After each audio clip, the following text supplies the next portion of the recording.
Guys, serius lah. Korang rasa nak ada private pool sendiri kat Melaka ni kena tunggu duit bertimbun berjuta-juta dulu ke? Relax kejap, stop scrolling. Hari ni I nak belanja korang tengok satu rumah single story semi-D.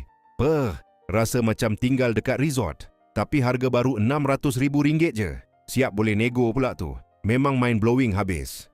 Cerita pasal lokasi memang top notch. Rumah ni duduk comel dekat Taman Padang Temu Permata, 75050 Melaka.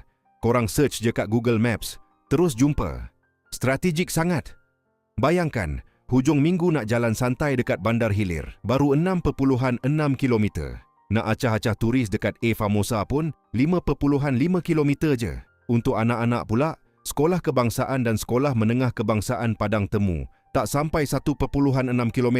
Malah Masjid Ar-Raudah cuma 1.3 km dari rumah. Location wise, 10/10. Jom ikut I masuk dalam. Rumah ni freehold open, status bumi lot. Land area luas tau, 2,799 square feet.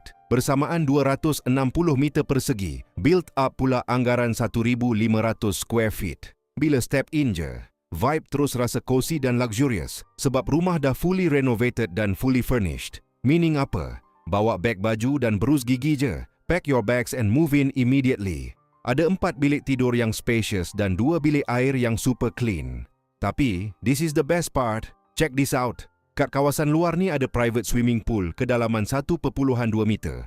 Bayangkan petang-petang buat BBQ party dengan family, anak-anak mandi pool tanpa perlu kongsi dengan orang lain. Private habis. Kalau buat asset homestay pun memang goldmine sebab pelancong Melaka selalu cari unit ada pool macam ni.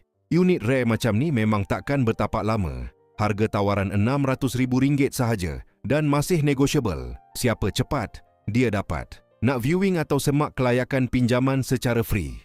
Terus klik link kat bio atau hubungi I dekat talian 016-689-8236. Saya Eddie, REN 39764 dari IQI Realty. Make your dream home a reality today. Bye guys.